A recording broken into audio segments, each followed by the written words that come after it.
અહંકારી રાવણે પોતાના નાના ભાઈને લંકા બહાર કાઢી મૂક્યો, અને ત્યાં બીજી બાજુ શ્રી રામે તે જ રાવણના નાના ભાઈનું રાજ તિલક કર્યો. ચાલો આજના સુંદરકાંડમાં આનું સુંદર વિવરણ સમજીએ. બોલો જય શ્રી રામ, જય બજરંગબલી.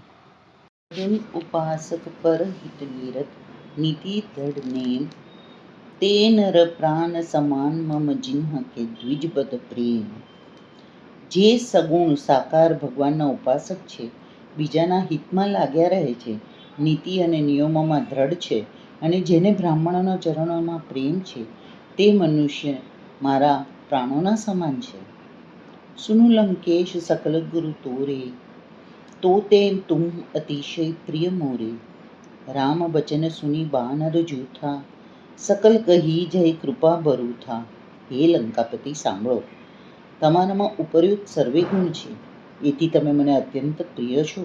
શ્રી રામજીના વચન સાંભળીને સર્વ વાનર સમૂહ કહેવા લાગ્યા, કૃપાના સમૂહ શ્રી રામજીનો જય હો. સુનત વિભીષણુ પ્રભુ કઈ વાણી, નહીં અગાધ શ્રવણામૃત જાની. પદ અંબુજ ગહી બારહી બારા, હૃદય સમાત ન પ્રેમ અપારા. પ્રભુની વાણી સાંભળી છે, અને તેના કાન માટે અમૃત જાણીને વિભીષણ ધરાતા નથી. તેરો વારંવાર શ્રી રામજીના ચરણ કમળને પડે છે. અપાર પ્રેમ છે, જે હૃદયમાં સમાતો નથી. સુનો દેવ સચરાચર સ્વામી, પ્રણત પાલ ઉર અંતર જામી. ઉર કછુ પ્રથમ બાસના રહી, પ્રભુ પદ પ્રીતિસરતી સો બહી. વિભીષણજીએ કહ્યું, હે દેવ, હે ચરાચર જગતના સ્વામી, હે શરણાગતના રક્ષક, હે સર્વેના હૃદયના ભીતરનું જાણનાર, સાંભળો. મારા હૃદયમાં પહેલાં કંઈક વાસના હતી, તે પ્રભુના ચરણોની પ્રીતિરૂપ નદીમાં વહી ગઈ. અબ કૃપાલ નિજ ભક્તિ પાવની, દેહુ સદા શિવ મન ભાવની.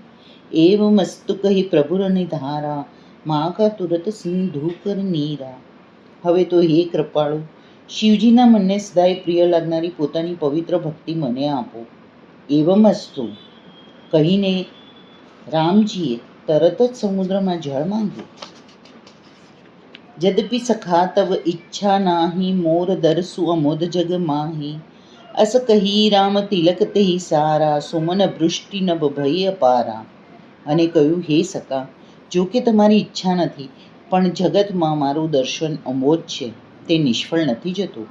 આવું કહીને શ્રી રામજીએ એમને રાજતિલક કરી દીધું, અને આકાશમાંથી પુષ્પોની અપાર વૃષ્ટિ થઈ. દોહા 39. રાવણ ક્રોધ અનલ નીચ, શ્વાસ સમીર પ્રચંડ.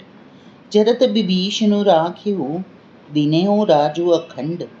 રાવણનો ક્રોધ પ્રચંડ અગ્નિ છે, વિભીષણનો આ ભરીને શ્વાસ નાખવા એ વાયુ છે, જેને પામીને રાવણની ક્રોધાગ્નિ ભભૂકી ઉઠી. તેમાં બળતા વિભીષણને ભગવાન શ્રી રામજીએ બચાવી લીધો અને અખંડ રાજ્ય આપ્યું.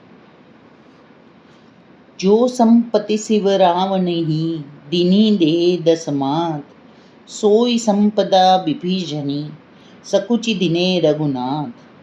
શિવજીએ જે સંપત્તિ રાવણને 10 માથાની બલિ આપવાની આપી હતી, તે જ સંપત્તિ શ્રી રઘુનાથજીએ વિભીષણને ઘણા જ સંકોચ સાથે આપી.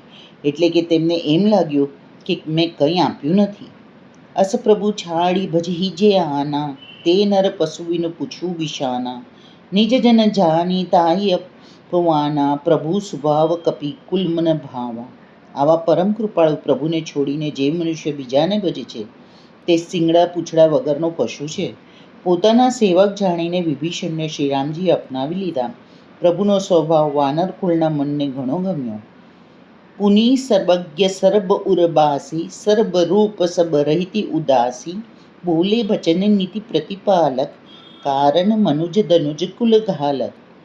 પછી સર્વ કંઈક જાણનારા, સર્વેને હૃદયોમાં વસનારા, સર્વરૂપ સર્વેથી રહિત, ઉદાસીન ભક્તો પર કૃપા કરનારા તથા રાક્ષસોના કુળનો નાશ કરનારા, લીલાથી મનુષ્ય બનેલા શ્રી રામજી નીતિની રક્ષા કરનારા વચન બોલ્યા. સુનુ કપીસ લંકાપતિ બીરા, કેહ વિધિ તરી જલદી ગંભીરા. સંકુલ મકર ઉરગ જછ જાતિ, અતિ અગાધ દુરસ્ત સબ ભાતી.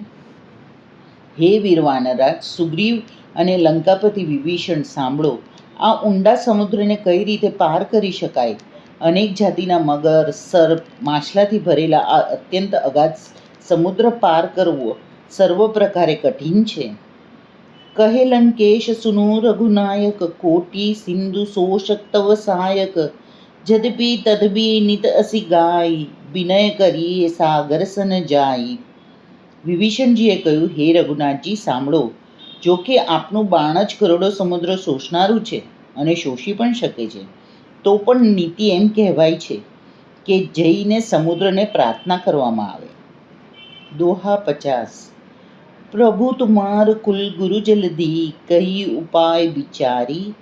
બિનુ પ્રયાસ સાગર તરહી, સકલ ભાલુ કપિધારી. હે પ્રભુ, સમુદ્ર આપના કુળમાં મોટા પૂર્વજ છે, તે વિચારીને ઉપાય બતાવી દેશે. પછી રીછ અને વાનરોની સમસ્ત સેના વિના પરિશ્રમે સમુદ્રની પાર ઉતરી જશે.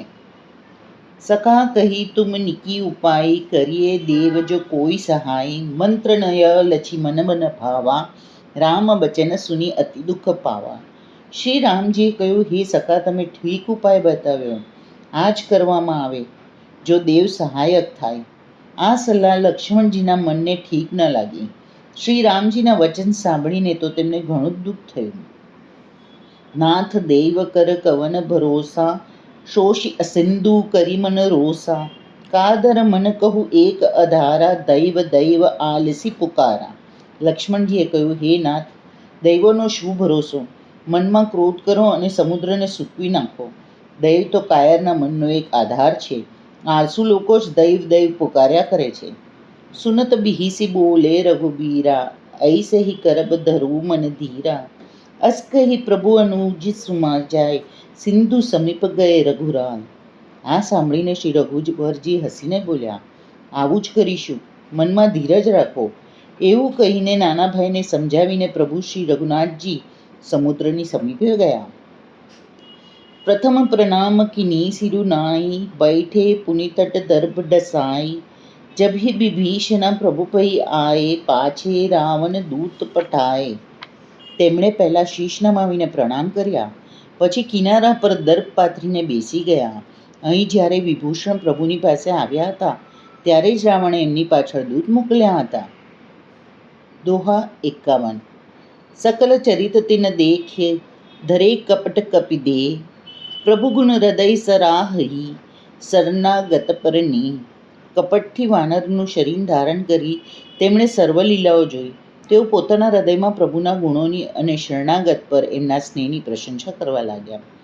પ્રગટ બખાનહી રામ સુભાવ, અતિ સપ્રેમ ગા બિસરી દુરાવ. રિપુ કે દૂત કપિન તબ જાને, સકલ બાંધ કપિસ પહી આને. પછી તેઓ પ્રગટ રૂપ અત્યંત પ્રેમની સાથે શ્રી રામજીના સ્વભાવની પ્રશંસા કરવા લાગ્યા. તેઓ વેશ ભૂલી ગયા. પછી વાનરોએ જાણ્યું કે આ શત્રુના દૂત છે, અને વાનરો તે સર્વને બાંધીને સુગ્રીવની પાસે લઈ આવ્યા. કહ સુગ્રીવ સુનહુ સબ બાનર, અંગ ભંગ કરી પટવું નિશીચર. સુની સુગ્રીવ બચન કપિધાએ, બાંધી કટક ચહુ પાસ ફિરાય. સુગ્રીવે કહ્યું, સર્વે વાનરો સાંભળો, રાક્ષસોના અંગભંગ કરીને મોકલી દો. સુગ્રીવના વચન સાંભળીને વાનરો દોડ્યા. દૂતોને બાંધીને તેમની સેનાની ચારે બાજુ ફેરવ્યા. બહુ પ્રકારમાં રણ કપી લાગે, દિન પુકારત તદીપન ત્યાગે. જો હમાર હર નાસા કાના, તે હિ કૌશલાધીશ કે આના. વાનર તેમને અનેક પ્રકારે મારવા લાગ્યા. તેઓ દિન થઈને પોકારતા હતા, તોય વાનરોએ તેમને ન છોડ્યા. જે અમારા નાક કાન કાપશે તેને કૌશલાધીશ શ્રી રામજીના સોગંદ છે. સુન લછી મન સબ નિકટ બુલાએ, દયા લાગી હસી તુરત છોડાએ. રાવણ કર દીજુ યહ પાતી, લછી મન બચન વાચુ કુલ ધાતી.